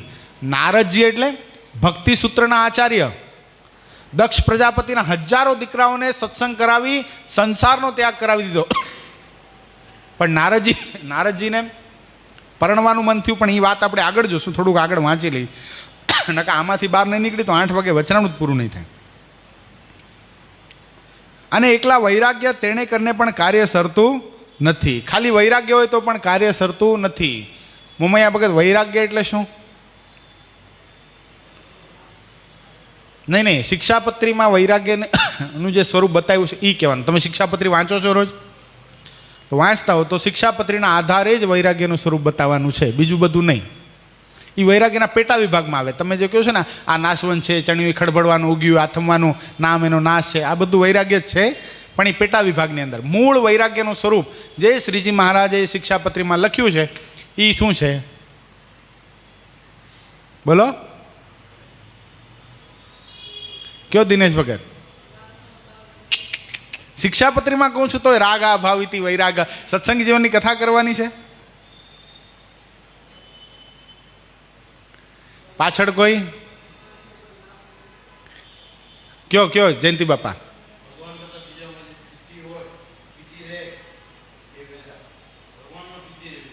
સરસ, આવી ગયું. મૂળ શબ્દો હજી નથી આવ્યા. કયો સાગર મહારાજ? હા, ભગવાન વિના અન્ય પદાર્થમાં પ્રીતિ નહીં, એનું નામ વૈરાગ્ય. શું દિનેશ ભગત, તમે ફગી જાવ એટલે? આ તો હાથી ખૂતું એવું થઈ ગયું. કેટલા વર્ષો ગયા શિબિર આપણે ભરીએ છીએ સાથે ને સાથે. તો પછી ભગવાન વિના અન્ય પદાર્થમાં પ્રીતિ નહીં, એનું નામ શું છે? વૈરાગ્ય. એટલે એ વૈરાગ્ય શું કરાવે છે? વૈરાગ્ય શું કરાવે છે? વિષયનો ત્યાગ કરાવે છે. સગા સંબંધીનો ત્યાગ કોણ કરાવે છે? વૈરાગ્ય કરાવે છે. જોજો, આત્મનિષ્ઠા અને વૈરાગ્યમાં ઘણો ફરક છે. આત્મનિષ્ઠાવાળો તપ કરી શકે, વૈરાગવાળો તપ ન કરી શકે. વૈરાગ્યવાળો બધું છોડી શકે. આત્મનિષ્ઠાવાળાને તમે એમ કહો ને એનો ઉપવાસ ચાલતો હોય, તમે એની પાસે કાજુ 1 કિલો કાજુ લઈ જાઓ તો એ ના નહીં પાડે. ઠીક છે, રાખી દો ને. ભલે અપેક્ષા પોતાને ભોગવવાની કદાચ હોય કે ન હોય તો પછીની વાત છે, પણ ના નહીં પાડે. એ શું કહે છે? ઠાકોરજીને અર્થે કામ આવશે, ભગવાનના ભક્તોને અર્થે કામ આવશે. આ આત્મનિષ્ઠાવાળાનું ગુણ છે. પણ વૈરાગ્ય હશે એને તો કાંઈ જોઈએ જ નહીં ને, કાંઈ ન જોઈએ. વૈરાગ્ય હશે ને એ બહુ ઉપવાસ નહીં કરી શકે, પણ એનું જીવન ટોપ હશે. સ્ત્રીમાં, ધનમાં કોઈ દિવસ લોભાશે ને. એ વૈરાગી પુરુષના લક્ષણ. જ્યારે આત્મનિષ્ઠાવાળો તપ કરી નાખશે, પણ તપમાંથી ઊભા થયા પછી એને જોશે ખરું. એટલે તો જો વૈરાગી છે, આજે આપણા સ્વામિનારાયણ સંપ્રદાયની અંદર આત્મનિષ્ઠાની ખોટ નથી, પણ ખોટ ક્યાં દેખાણી? ક્યાંક વૈરાગ્યની ખોટ દેખાણી. એટલે શું થઈ ગયું? પત્તરમાંથી થાળીઓ આવી ગઈ. આ થાળીઓ શું કામ આવી ભાઈ? જોજો, એના એ સંતો છે જે થાળીમાં જમનારા છે, એ ચાતુર્માસ આવશે, મોસમ આવશે બરાબર, ત્યારે શું કરશે? તપશ્ચર્યા કરશે, માસોપાસ કરી નાખશે, ચાંદ્રાયણ કરી નાખશે, ધારણાપારણા કરી નાખશે, પણ મેળવીને જમાતું શું કામ નથી? શું કામ નથી? વૈરાગ્યનો અભાવ છે. દાખલા તરીકે એક સરસ મજાનું પત્તર આપીએ પુષ્પેન્દ્ર તને, અંદર બાજરાનો રોટલો નાખવાનો કીધો હોય, પછી કઢી નાખવાની કીધી હોય, પછી છાશ નાખવાની કીધી હોય, પછી સરસ મજાનું કાજુ બદામ પિસ્તાવાળો દૂધપાક નાખવાનું કીધો હોય, ખીચડી નાખવાની કીધી હોય, સમોસા નાખવાના કીધા હોય, ચટણી નાખવાની કીધી હોય, અને પછી બધું મેળવી ભીંડાનું શાક નાખવાનું કીધું હોય, 3 ચાપા પાણી નાખીને જમવાનું કીધું હોય તો જમાય? કેમ ન જમાય ભાઈ? શું ખોટ છે આમાં? ખાવાનું જ છે ને બધું, પેટમાં જવાનું, પેટ તો ભરાવાનું જ છે. શું કામ નથી થતું? આ વૈરાગ્યનો અભાવ છે. શું છે? આજે વ્યાપક દ્રષ્ટિ ફેરવો. જો સંતો બધા વંદનીય છે, પૂજનીય છે, એનો ના નહીં, પણ વૈરાગ્યની ખામી આવી એટલે આ નિયમની અંદર થોડીક બાંધછોડ થઈ. બાકી ભલે ને પોતાને સામર્થ્ય પ્રમાણે વર્તે છે, આપણે એમાંથી કાંઈ એનો કોઈનો અભાવ અવગુણની વાત નથી, પણ આ વાત એક સમજવા જેવી છે. આ સમજવા પોઈન્ટ આવે છે એટલે કહું. ક્યાં ખોટ પડી છે? આત્મનિષ્ઠામાં ખોટ નથી પડી, વૈરાગ્યમાં પડી છે. બહુ સ્વામિનારાયણ સંપ્રદાયનો બહુ પ્રસિદ્ધ પ્રસંગ, હરિકૃષ્ણદાસજી સ્વામી, જેણે જેતપુરનું મંદિર બંધાવ્યું. સદગુરુ ગુણાતીતાનંદ સ્વામીના શિષ્ય બાલમુકુદાસજી સ્વામી અને બાલમુકુદાસજી સ્વામીના શિષ્ય હરિકૃષ્ણદાસજી સ્વામી, જે ભક્તિ સંભવ સ્વામી છે ને અમરેલીની અંદર અત્યારે, એના સગા ગુરુ. કેટલો નજીક થઈ ગયો સંબંધ? ભક્તિ સંભવ સ્વામીના ગુરુ એટલે હરિકૃષ્ણ સ્વામી, એના સીધા શિષ્ય છે. એટલે હરિકૃષ્ણદાસજી સ્વામી એક વખત બુદેવ સાગર મહારાજ જેવા બહુ ભાવિલા, એના મનમાં એમ થયું કે મારે સંતોને રસોઈ આપવી છે. જુનાગઢની અંદર જો, અને સંતોને પોતાના ઘરે તેડી ગયા. પણ ભૂદેવના મનમાં એમ થયું કે આ સાધુ છે કેવા એની મારે પરીક્ષા કરવી છે. એટલે શું કર્યું, પોતે રસોઈ બનાવડાવી સરસ, પણ બધું કેવું ઓપોઝિટ બનાવ્યું. બાજરાનો રોટલો, ભીંડાનું શાક, અડદની દાળ, દૂધ પાક, અડદની દાળના ગોટા, આ બધું બનાવ્યું. પણ જો એકબીજાને કોઈને સેટિંગ આવીને એવું બનાવ્યું. બરાબર છે. એટલે સંતોને કીધું કે બનાવો સંતો, ઘરની વાડીનો બાજરો છે બનાવ્યો, અડદ ઘરે થયા છે, અડદની દાળ બનાવડાવી, ભીંડો સરસ મજાનો ઘરે થયો છે પછી છેલ્લે શું કર્યું ભૂદેવે, પોતે ભૂદેવ એટલે સંતોને જમાડી શકે એટલે સોળે થઈ પિતાંબર પહેરીને સંતોને પીરસવા માટે આવ્યા. હવે જોવું છે કે આ બધું ઓપોઝિટ છે. સ્વામિનારાયણ સંપ્રદાયના સાધુ છે એ બધું ચોળી મેળાવી 3 ચાપા પાણી નાખી અને પછી જમે છે. આ વાત તો મેં સાંભળી, દર્શન કોઈ દી કર્યા નથી. એટલે સ્વામી પાસે હરિકૃષ્ણદાસજી સ્વામી એટલે સદગુરુ, એટલે સૌથી પહેલાં પંગતમાં એ જ બેઠા. એટલે સ્વામીએ કીધું, સ્વામી બાજરાનો રોટલો, સ્વામી કે નાખ પત્તરમાં, સ્વામી કે અડદની દાળ, સ્વામી કે નાખ પત્તરમાં, સ્વામી કે છાશ કે નાખ પત્તરમાં, સ્વામી કે દૂધ પાક નાખ પત્તરમાં, કઢી કે નાખ પત્તરમાં, ગોટાઈ કે નાખ પત્તરમાં, ખીચડી કે નાખ પત્તરમાં, અને બધું ભેગું કરી અને સ્વામી જ્યાં જમવા ગયા ને પેલા ભૂદેવના આંખમાં આંસુ આવી ગયા. સ્વામીને કહે, સ્વામી તમને મારા દીકરાના સોગન છે, આવું જો તમે જમો તો. અને તે વખતે મહાવૈરાગી પુરુષ હરિકૃષ્ણદાસજી સ્વામીના મોઢામાં તેવા શબ્દ નીકળ્યા હતા, હું ભગવાન સ્વામિનારાયણને રાજી કરવા માટે સાધુ થયો છું, તને રાજી કરવા માટે નહીં. આ ઉત્તમ વૈરાગ્યની દશા છે. આને કહેવાય વૈરાગ્ય. શું કહેવાય? આ વૈરાગ્ય. પણ વૈરાગ્ય પણ એકલો કામનો નહીં. ભક્તિ વિનાનો વૈરાગ્ય કાંઈ કામનો નહીં. વૈરાગ્ય હતો ત્યારે જ સંસાર છૂટે. જો વૈરાગી વગર સંસાર છૂટી શકતો નથી. ભલે ના માઇકના ભૂંગળા તોડી નાખ્યા, અમે વૈરાગ નથી એટલે ન છોડ્યો. સીધી વાત છે ને, એક ને એક બે જેવી વાત છે. એટલે એકલો પણ વૈરાગ્ય કામનો નહીં.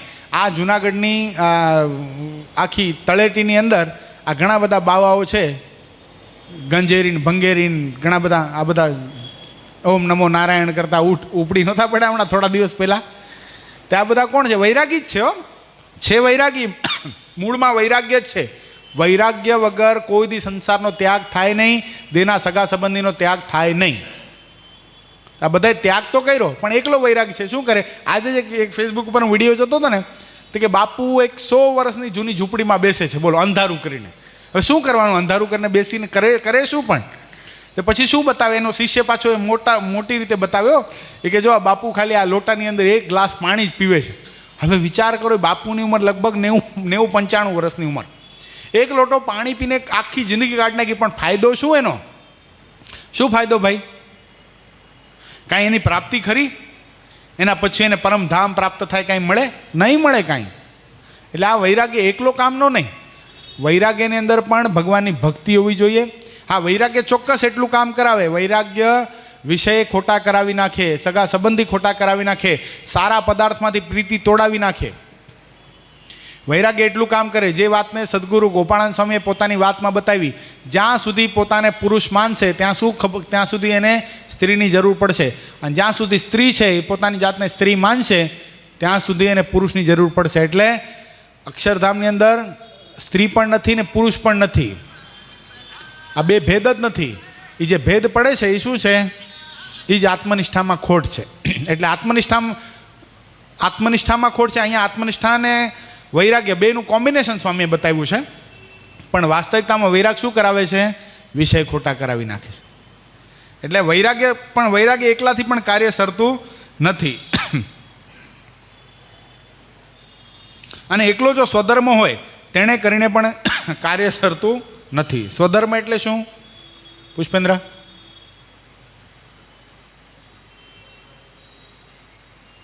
સ્વધર્મ એટલે સીધી ભાષામાં પોતાનો ધર્મ.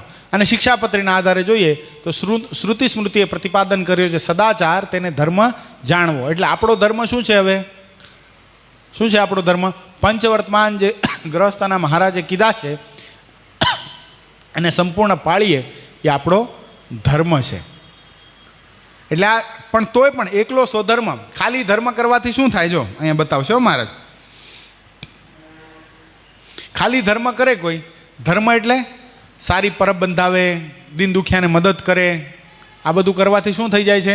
સ્વર્ગલોકની પ્રાપ્તિ થઈ જાય છે. એટલે એકલો ધર્મ પણ કાર્ય કરી શકતો નથી. એકલી આત્મનિષ્ઠા પણ કાર્ય કરી શકતી નથી. એકલો વૈરાગ્ય પણ કાર્ય કરી શકતો નથી, એકલી ભક્તિ પણ કાર્ય કરી શકતી નથી. એકબીજાની અપેક્ષા છે. શું છે? એક્સપેક્ટેશન છે. અપેક્ષા એટલે જરૂર છે. દાખલા તરીકે સારામાં સારું વ્યંજન બનાવ્યું હોય, તેમાં એક મીઠું ન હોય તો? સારામાં સારું શાક છે, બધા પ્રકારના મસાલા અંદર નાખ્યા, પણ એક મીઠું ન નાખ્યું તો? જેમ શાક ને મીઠાની અપેક્ષા છે, જેમ મિષ્ટાનને ખાંડ કે ગોળની અપેક્ષા છે, એમ આ ચારે ચાર ગુણને એકબીજાની અપેક્ષા છે. એકબીજા વગર એકબીજા અધૂરા છે. કોઈ દિવસ પરિપક્વતાને પામી શકે નહીં, કોઈ દિવસ આત્યંતિક કલ્યાણને પામી શકે પણ નહીં. મહારાજે આત્મનિષ્ઠા માટે એક બહુ સરસ શબ્દ વાપર્યો છે. શું બતાવ્યો છે આત્મનિષ્ઠા માટે? પ્રથમ પ્રકરણના 61મા વચનમાં શબ્દ, નદી તરવી હોય તો બાહુબળે તરી શકાય. કીધું છે ને એમાં, જો નદી તરવી હોય તો બાહુબળે કરીને તરી શકાય છે. બાહુબળ એટલે શું? પુરુષાર્થ છે. એટલે આત્મનિષ્ઠા શું થઈ ગયો? આત્મનિષ્ઠા એ પુરુષાર્થ થઈ ગયો પોતાનો. પણ એકલી આત્મનિષ્ઠા કામ આવતી નથી. જ્યારે અંતકાળ શું છે? અંતકાળ તો ભવસાગર રૂપી સમુદ્ર છે.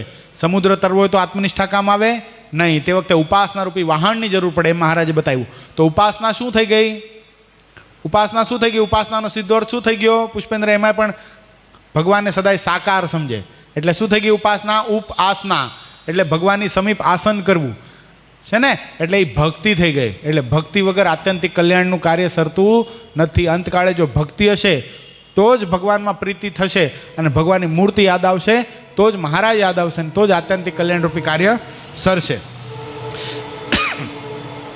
તે માટે જ આત્મનિષ્ઠાદિક 4 ગુણ તેને સિદ્ધ કરવા. શા માટે છે? 4 ગુણને એકબીજાની અપેક્ષા છે. હવે 4 ગુણને એકબીજાની અપેક્ષા છે તે કહીએ છીએ તે સાંભળો. એટલે આપણે નારદજીની વાત તો અધૂરી રહી ગઈ ને, પણ હજી આગળ લઈશું. હાલો, તો હવે 4 ગુણને એકબીજાની અપેક્ષા છે તે કહીએ તે સાંભળો. આત્મનિષ્ઠા તો હોય, પણ જો શ્રીહરિને વિશે પ્રીતિ ન હોય તો પ્રીતિએ કરને જે શ્રીહરિની પ્રસન્નતા તેણે કરને પામવા એવું જે મોટું ઐશ્વર્ય, જે માયાના ગુણ એ કરીને પરાભાવ ન પમાય એવું જે મોટું સામર્થ્ય તેણે ભક્ત પામી શકતો નથી. ભક્તિથી શું થાય છે? ભગવાન તુલ્ય થવાય છે. કેવું થઈ જવાય છે? ભક્તિ કરી કરી અને ભગવાન તુલ્ય થઈ જવાય છે. સદગુરુ ગોપાળાનંદ સ્વામીને મહારાજે પ્રશ્ન કર્યો, સ્વામી તમારામાં કેટલી સામર્થ્ય? ત્યારે સ્વામીએ શું કીધું? કૃપાનાથ, આ તો આપે આ બહુ દયા કરી અને આ ભૂમંડળના ફૂટલા બ્રહ્માંડના જીવો પર દયા કરીને આપ સ્વયં પધાર્યા, પણ આપ જો ના આવ્યા હોત તો આપે જેટલું કાર્ય કર્યું આ બધું કરી અને હું આ બધાનું કલ્યાણ કરી અને અક્ષરધામમાં આવી જાત. આ સામર્થ્ય ક્યાંથી પ્રાપ્ત થયું? ભક્તિ કરવાથી. એમને એમ થયું. એટલે આ ભગવાન તુલ્ય પ્રાપ્ત કરવા, જે ભગવાન જેવું મોટું ઐશ્વર્ય છે, એ સામર્થ્ય એને ભક્ત પામતો નથી. ક્યારે નથી પામતો? તો એકલી આત્મનિષ્ઠા હોય તો પામી શકતો નથી. આત્મનિષ્ઠા ક્યાં સુધી ગતિ કરાવે છે ભાઈ?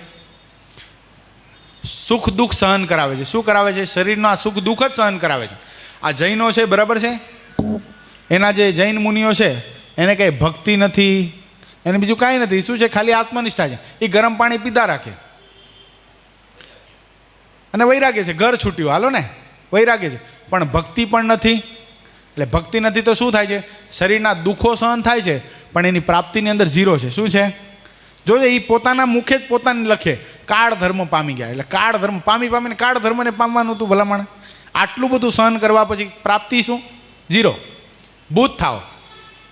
શું થાય છે? બધા ભૂત જ થાય છે. અને શ્રીહરિને વિશે પ્રીતિ તો હોય, પણ આત્મનિષ્ઠા ન હોય તો દેહ અભિમાનના યોગ્ય કરીને પ્રીતિની સિદ્ધિ થતી નથી. ભક્તિ હોય પણ જો આત્મનિષ્ઠા ન હોય તો શું થઈ જાય? પ્રીતિની સિદ્ધિ નથી થતી. પ્રીતિની સિદ્ધિ કેમ નથી થતી? ભાઈ, 2 જણા વખાણ કરનારા મળે, આ ભગત તો ભગત હો ભાઈ, એટલે આનો કોટો ચડી જાય. એ પોતાને આત્મા ન માને, પોતાને દેહરૂપ માની લે. આપણે કંઈક છીએ, આઈ એમ સમથિંગ. એ ઓલા ગુરુ નથી કહેતા, દ્રષ્ટાંત આપતા, ગુરુ કે એક જણાને પૂછવામાં આવ્યું, ભાઈ કેટલી માળા ફેરવો? તો કે જેવો માણસનો ભીડો. કેમ ભાઈ? કે કેમ? જો એને ભક્તિ જ છે, પ્રેમ જ છે ભગવાનમાં, તો કોઈ જોવે કે ન જોવે, પણ પ્રેમ તો ભગવાનમાં કરવાનો જ છે, ભક્તિ તો કરવાની છે. માળા ફેરવવી શું છે? ભક્તિ છે. પણ જો વધારે માણસ જોવે છે તો શું થાય છે? વધારે ફરે છે. અને કોઈ નથી જોતું તો માળા સંકેલીને રાખી દેવાય છે ભાઈ. તો કેમ આવું થયું? તો આત્મનિષ્ઠા નથી. લોકોના વખાણે કરીને પોતાનું બેરોમીટર એણે ચાલુ કર્યું છે કે હું આવો છું, દુનિયા આમ કહે છે તો મારે આમ વર્તાય તો જ હું દુનિયામાં વખણાવું. તો આત્મનિષ્ઠા વગર ભક્તિની સિદ્ધિ થતી નથી. અને શ્રીહરિને વિશે પ્રીતિ અને આત્મનિષ્ઠા બે હોય, પણ જો દ્રઢ વૈરાગ્ય ન હોય તો માઇક પંચ વિષયને વિશે આસક્તિ એ કરીને તે પ્રીતિ અને આત્મનિષ્ઠાની સિદ્ધિ થતી નથી. જો સમાધિનિષ્ઠ થઈ જાય ને તોય પણ જો વૈરાગ્ય અને આત્મનિષ્ઠા ન હોય તો શું કરે? મારે જે લોયાના પહેલાં કે અંતેનું પેલું ભૂલું છું ક્યાંક, નારાયણ દાસની પેટે ચાળા ચૂથવા માંડે સારા પદાર્થને દેખીને. કેટલા વચન છે પેલું? અંતેનું પેલું છે. શું થાય? ગોદડી હતી, ડગલી. હવે બધાને ડગલી આપતા હતા, પણ પોતાની ડગલી હજી ફાટી નહોતી. મહારાજે કીધું ફાટી જાય કે ખરાબ થઈ જાય, ચિત્રે હાલ થઈ જાય તો નવી ડગલી મળે. હવે નારાયણદાસના મનમાં એમ કે ડગલી આપણી ફાટી નથી, પણ નવી ડગલી જોઈએ છે આપણને. શું કર્યું? ઉકરડામાં સંતાડી આવ્યા. બોલો, મહારાજ પાસે જઈને ડગલી માંગી. નકા સમાધિ થતી હો, સાધુ હતા, કોઈ જેમ તેમ નહોતા. હવે બીજા સંતો હોય દેવતા નાખવા જાય તો ઉકરડામાં દેવતા નાખ્યા, બરાબર એની છેડો બાર હશે તે દેવતાએ પકડી લીધો ને અગ્નિ બરાબર પ્રગટ થયો. તો લોકોએ જોયું, આ સંતોએ જોયું કે આ શું એમાં ભડકો ભળ્યો ઉકરડાની અંદર. તે ઠાયરું ને કાઢીને જોયું તો ડગલી, છેડે નામ લખેલું. જો સંતોના ધોતિયાના છેડે નામ લખેલું હોય. એટલે નારાયણદાસ તે મહારાજ પાસે લાવ્યા. મહારાજ નારાયણદાસની ડગલી ઉકરડામાં મળી. કેમ થયું આવું ભાઈ? વૈરાગ્ય નહોતો. સારા પદાર્થને જોઈને શું કરે? ચાળા ચૂથવા માંડે. એટલે વૈરાગ્ય ન હોય તો માઇક પંચવિષયને વિશે આસક્તિ કરીને પ્રીતિ અને આત્મનિષ્ઠાની સિદ્ધિ થતી નથી. અને વૈરાગ્ય તો હોય પણ જો પ્રીતિને આત્મનિષ્ઠા ન હોય તો શ્રીહરિના સ્વરૂપ સંબંધી જે પરમાનંદની પ્રાપ્તિ થતી નથી. જે પ્રેમ છે, આનંદ છે, એ પ્રાપ્તિ થતી નથી. વૈરાગ્ય પણ હોય, આત્મનિષ્ઠા પણ હોય. આજે એમ જઈનો આપણે આગળ જ વાત જોઈ લીધી કે ઘર છૂટી ગયું, શરીરના દુઃખ સહન કરવા લાગ્યા, પણ કોની પાસે પ્રીતિ કરવાની? આનાથી કોઈ પરમાત્મા જ નથી તો પ્રેમ કોની સાથે કરવાનો? તો પરમાનંદની પ્રાપ્તિ થતી નથી. આપણે અહીંયા અંદર બેસીએ માળા ફેરવવા માટે તો આત્મનિષ્ઠા એ છે. જો 3 કલાક 4 કલાક 5 કલાક જે થાય 300 માળા ફેરવતા, તો આત્મનિષ્ઠા જોઈએ. એ ટાઈમે જગત છોડવું પડે છે ને, એટલે વૈરાગ્ય પણ જોઈએ. પણ ભગવાનમાં પ્રેમ છે એટલે માળા ફેરવડાવાય છે. શું થાય છે? પ્રેમ છે એટલે ફરે છે. જો ન ફરે તો આનંદ જો ન આવતો હોય તો માળા ફરે નહીં. ઓલા લૌધિકાના અભયસિંહજીનું આખ્યાન છે ને, એની અંદર એ પોતાની સરસ મજાની ખેતી હતી, એમાં વરસાદ પડ્યો એટલે મજૂરોને લાવ્યા હતા ભાડે. તે મજૂરો કે ભાઈ તમે લઈ આવ્યા એટલે અમે ભાડું અમારું જે આખી મજૂરી થાય તો આખી લેશું, જે દિવસનું થાય એટલું. લૌધિકાના અભયસિંહજી કે કાંઈ વાંધો નહીં, આખી લેજો, કાંઈ કરવાનું નહીં તમારે, બધાને માળા આપી, હાલો બેસો, હાલો માળા ફેરવો. ઓલા બધાના મનમાં આવી કેવું સરસ કે જો આખો દી મજૂરી કરીએ તો માંડ કૂટીએ ત્યારે માંડ પૈસા ભેગા થતા હતા. આ તો કાંઈ નહીં, ટાડે છાએ બેસવાનું, માળા ફેરવાની. શું કરવાનું કે લાકડા સ્વામિનારાયણ નામ લેવાનું અને ફેરવાનું, બપોરે જમવા મળશે. એ કેવું સારું. બેઠા, બોલો 5 મિનિટ ન થઈને ત્યાં ઊભા થઈ ગયા. અભયસિંહજીને કે આ માળા તમારી રાખો, અમારાથી ફેરવાતી નથી. શું કામ નથી ફેરવાતી ભાઈ? હૃદયમાં ભક્તિ નહોતી. અભયસિંહજી કે જો પૈસા નહીં મળ્યો, પૈસા નહીં આપો, એ કે પૈસા જોઈતાય નથી, એમને ભાગી ગયા.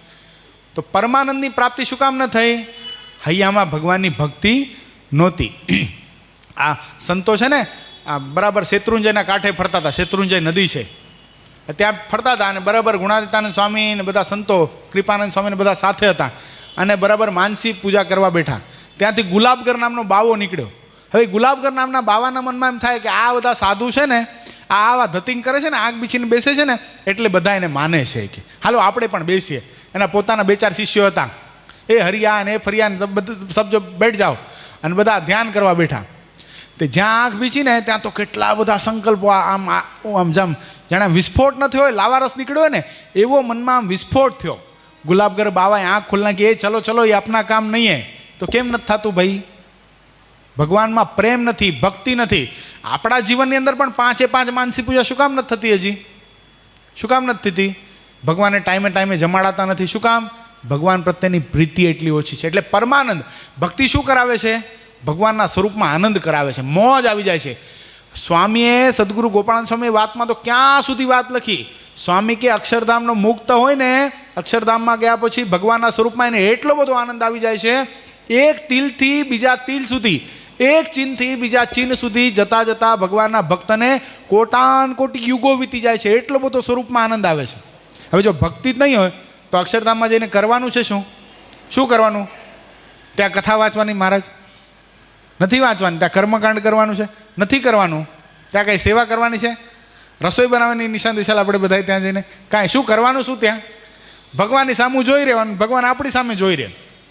તો જો ભક્તિ જ નહીં હોય, ભગવાનનો પ્રેમની સિદ્ધિ જ નહીં થઈ હોય તો ત્યાં રહી કેમ શકશું? જો અહીંયા જ બધી આદતો કેળવવી પડશે, અહીંયા જ કરવું પડશે. અક્ષરધામ છે એ નથી ફેક્ટરીઓ, ત્યાં જઈને આપણા સ્વભાવ નહીં સુધરે. નથી કહેતા વાંદરા વૈકુંઠની અંદર ન રહી શકે, પડીને કહેવાય. શું કામ? ભગવાન રામ તો બધાને લઈ ગયા હતા સાકેત ધામની અંદર, પણ શું કામ ન રહી શક્યા વાંદરા?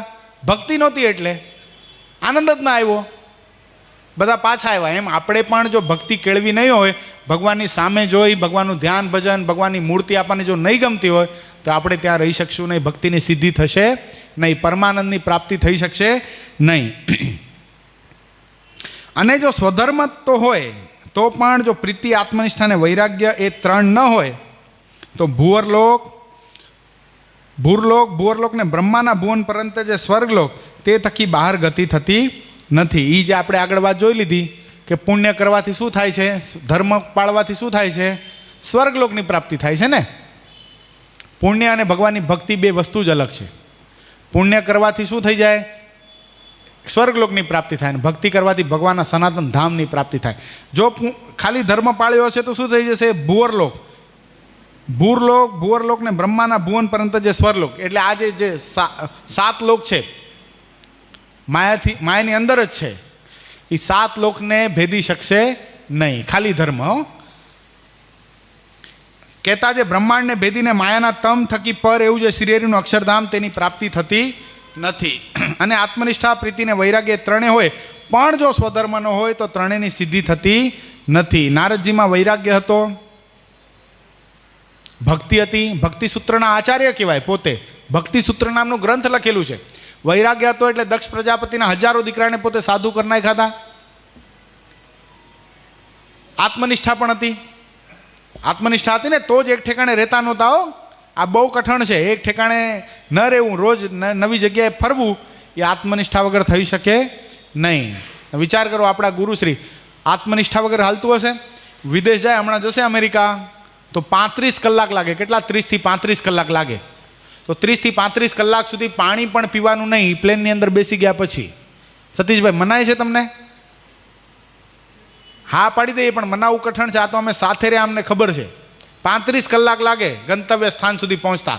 35 કલાક સુધી ઉઠવાનું નહીં એક સીટ ઉપર, પાણી પણ પીવાનું નહીં. એમાં 35 કલાક પૂરા થાય, પ્લેનની અંદર ઇમિગ્રેશનની અંદર બધો સામાન આવે, બધું લે બહાર આવે, તો આપણા જેવા ભાવિક ભક્તો તો ઊભા જ હોય હાર તોરા લઈને, અરે ગુરુ આવ્યા, એરપોર્ટની અંદર દંડવત પ્રણામ કરે. એ કલાક બીજો જાય, ટાઈમપાસ બીજો થાય. તોય પણ હસતા મોઢે બધાની સાથે ફોટો પડાવવાના, બધાનો ભાવ સ્વીકાર કરવાનો, બધાને એક એકને ઓળખીને બધાના નામ પૂછવાના, હા તમે આવ્યા, સારું થયું, બહુ આવ્યા. પછી 1.5 કલાકે પાછા અહીંયા આવો, એટલે એરપોર્ટે ગયા હોય એટલા ને એટલા માણસો અહીંયા ઊભા હોય, એ પાછા હાર તોરા કરે. એમાં નાના સંતો બિચારા નાવા જાય, હજી ગુરુ તો એની પાસે બીજા મળવા માટે આવ્યા એની સાથે બેસી જાય. એમાં મારા જેવો કોઈ ગોઠવાઈ ગયો હોય તો ઊભો ન થાય પાછો. પછી નાના સાધુ કોઈ ખલાવીને કે ભાઈ હવે ઊભા થાવ, ગુરુ 40 કલાક થયા, પાણી નથી પીધું, તમને દયા નથી આવતી? એ કે સાચી વાત છે, સાવ સાચી. હવે હું બહાર જાઉં છું, કોઈને આવવા નહીં દો. એટલે પોતાનું કામ તો પાછું પૂરું થઈ ગયું હોય પાછું, એટલે બહાર જાય.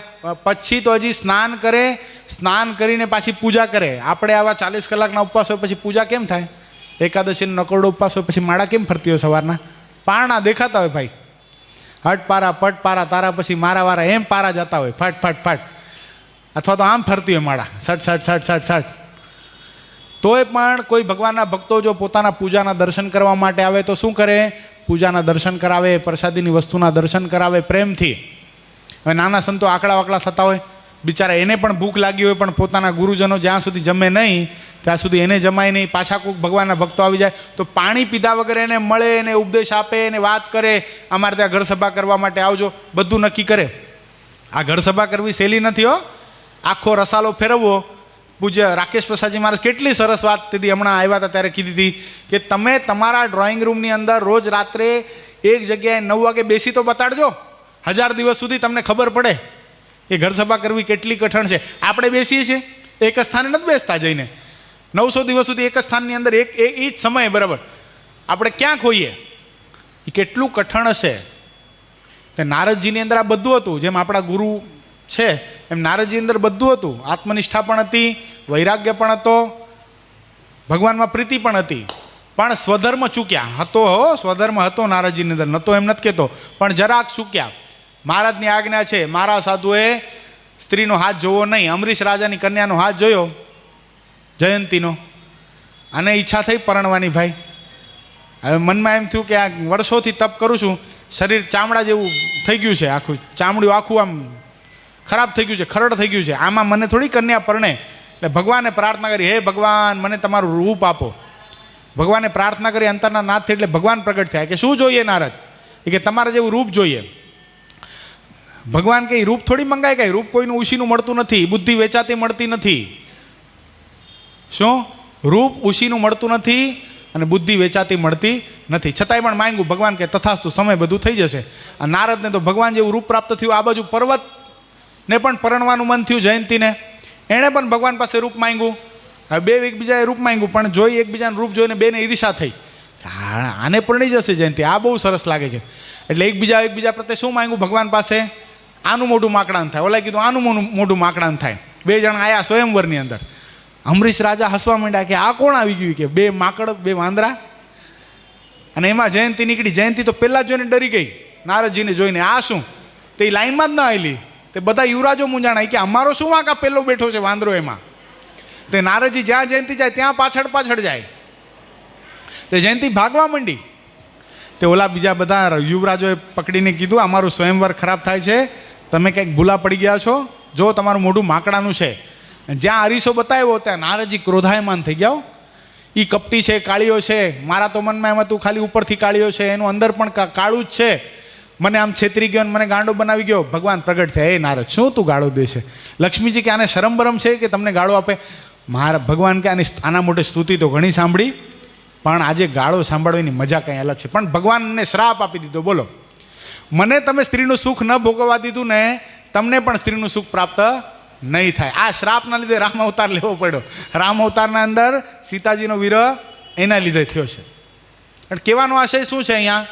કે વૈરાગ્ય બધું હતું, સ્વધર્મમાં જો થોડી ખોટ પડી તો શું થઈ ગયું? નારદજી જેવાનું પણ ભૂંડું થયું.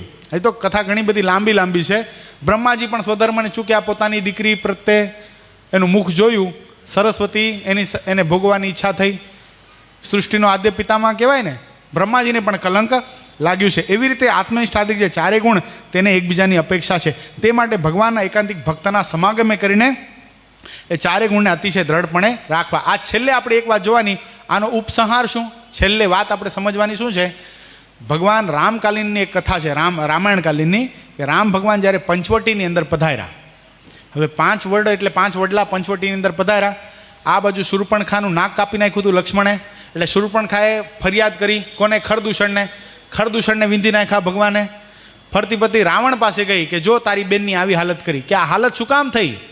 એ કે વનવાસ, જંગલની અંદર 2 વનવાસી પુરુષો આવ્યા છે, એની સાથે અતિશય સ્વરૂપવાન સ્ત્રી છે.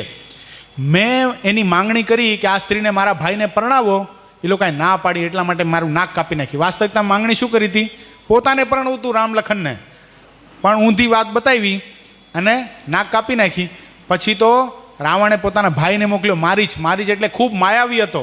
સ્વર્ણમૃગનું રૂપ ધારણ કરી અને મારીચ આવ્યો અને કીધું તું જજે, અને સીતા છે ને જાનકી, એ તારા રૂપમાં મોહ પામશે અને તારી માંગણી કરશે, અને ત્યાં હું સાધુનું વેશ ધારણ કરીને પહોંચી જઈશ.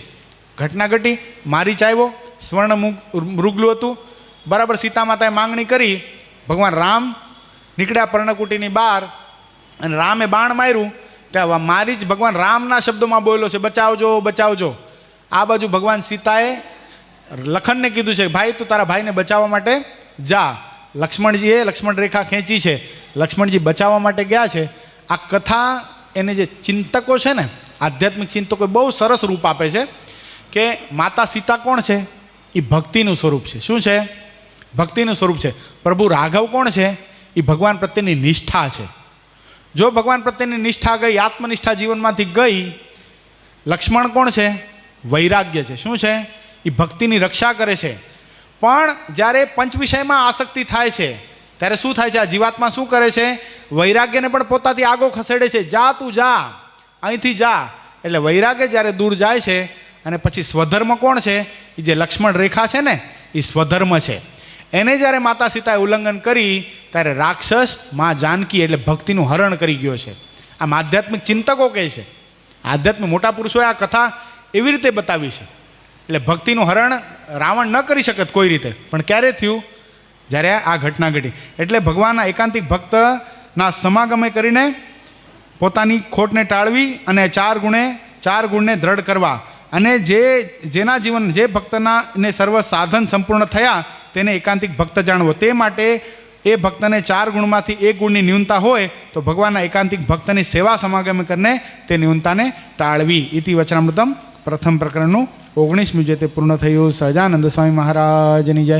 શ્રીપતિમ શ્રીધરમ સર્વદેવીશ્વરમ ભક્તિધર્માત્મજમ વાસુદેવમ હરે માધવમ કેશવમ કામદમ કારણમ સ્વામિનારાયણમ નીલકંઠમ ભજે. સહજાનંદ સ્વામી મહારાજની જય.